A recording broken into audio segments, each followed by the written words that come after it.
Hello fellow chartists, welcome to my YouTube channel. I am the Chartist, and today we finally had a red day in the SPY. Don't get it twisted, guys.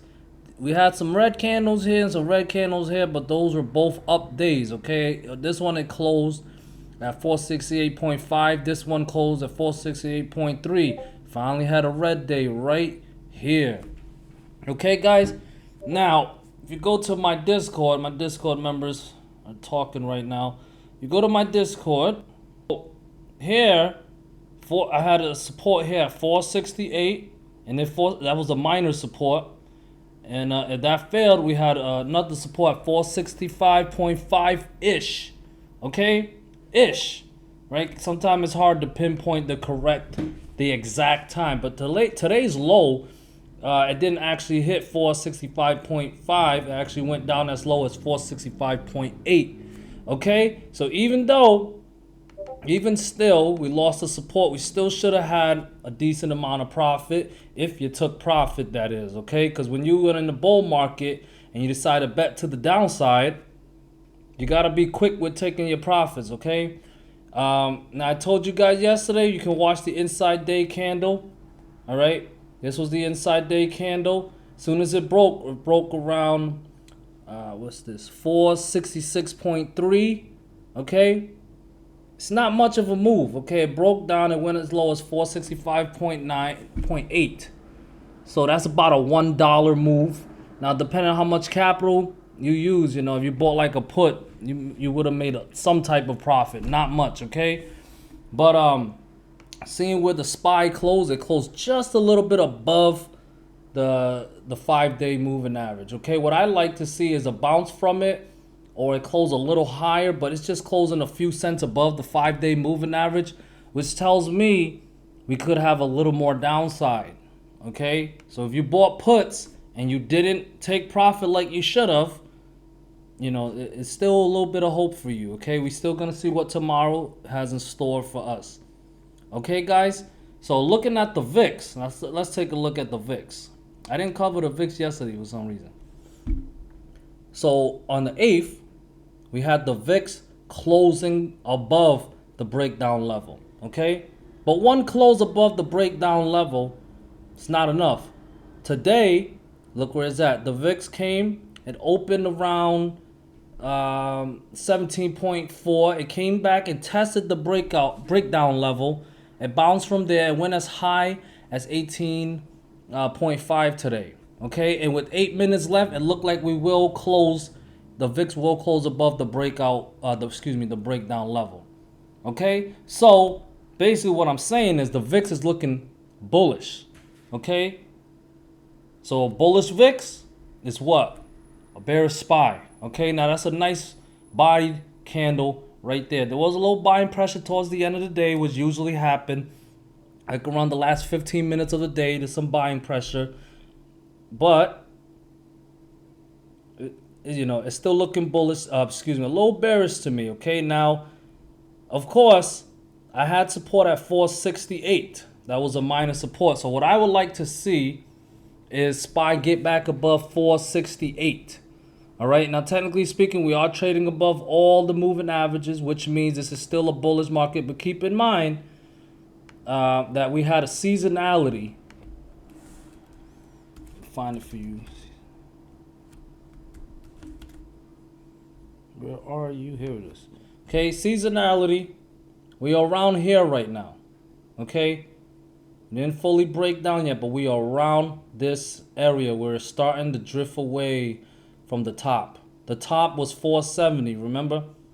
Now we're starting to drift away a little bit, and then we should get a drop all the way down. All right. My next support level is 465. Around there. Let me show you guys some. Here we go. All right, I'm going to move the moving average now, okay? The moving average is still bullish. SPY is still closing above all moving averages, okay? But if we do lose that support level again, which is at around 467 right now, okay, for the 5 DMA, the 5-day moving average, we have support here around 465. All right, because it's going to be for tomorrow, not today, for tomorrow. Should come and test that where we could get a bounce. Okay, guys?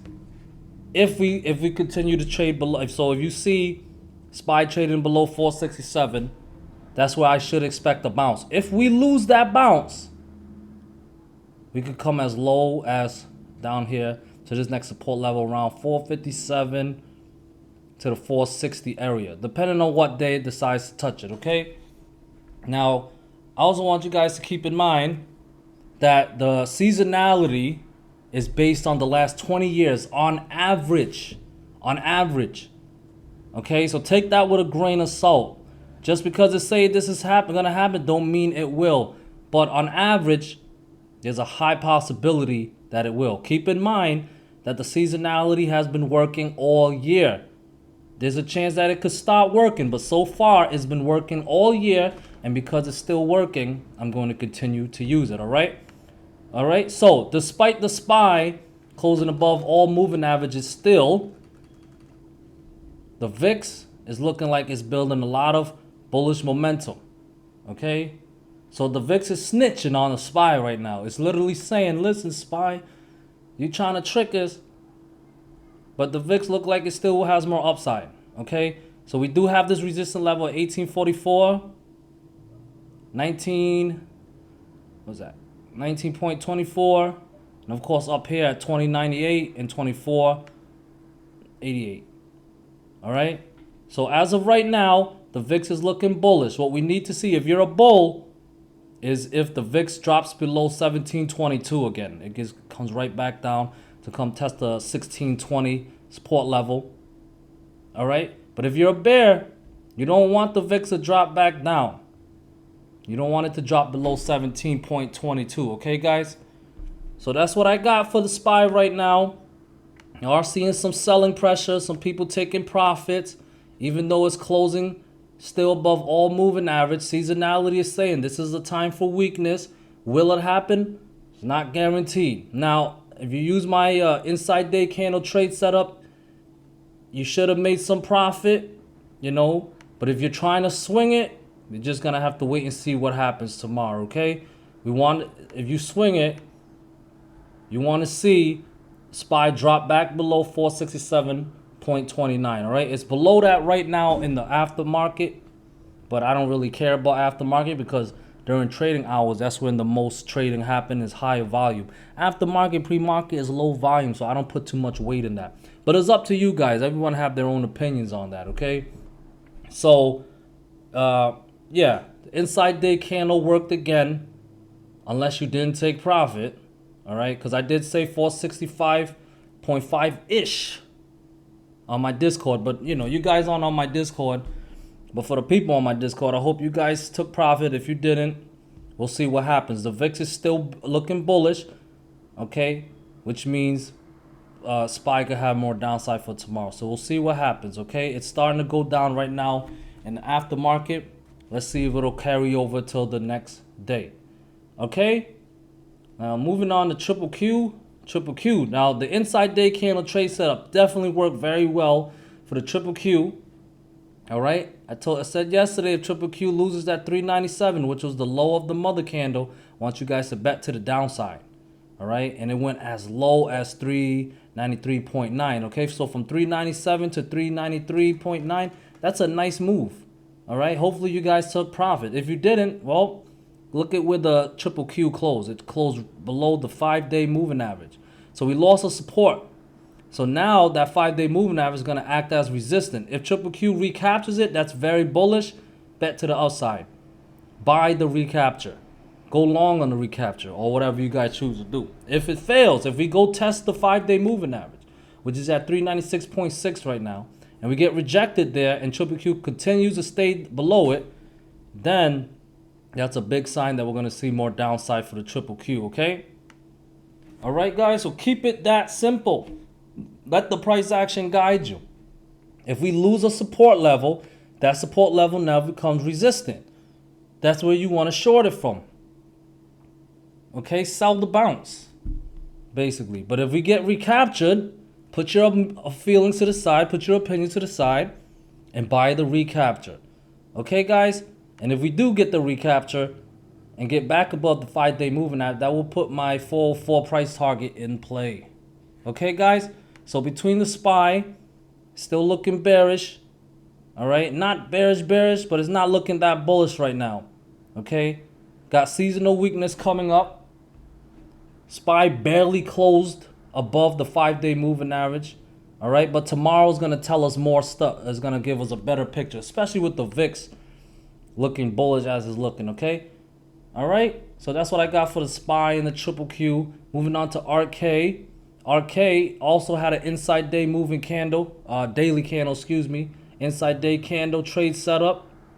All right, it broke 120.96, which was the low of the mother candle. And not only did it break the low of the mother candle, it's giving us a false breakout. All right, it bounced right off the 20-day moving average. It went just a little low. Hopefully you guys took profit. Okay, if you didn't, it still closed below the breakout level, which is showing us false breakout price action. False breakout price action is very bearish, guys. Okay, so we got the QQQ looking bearish.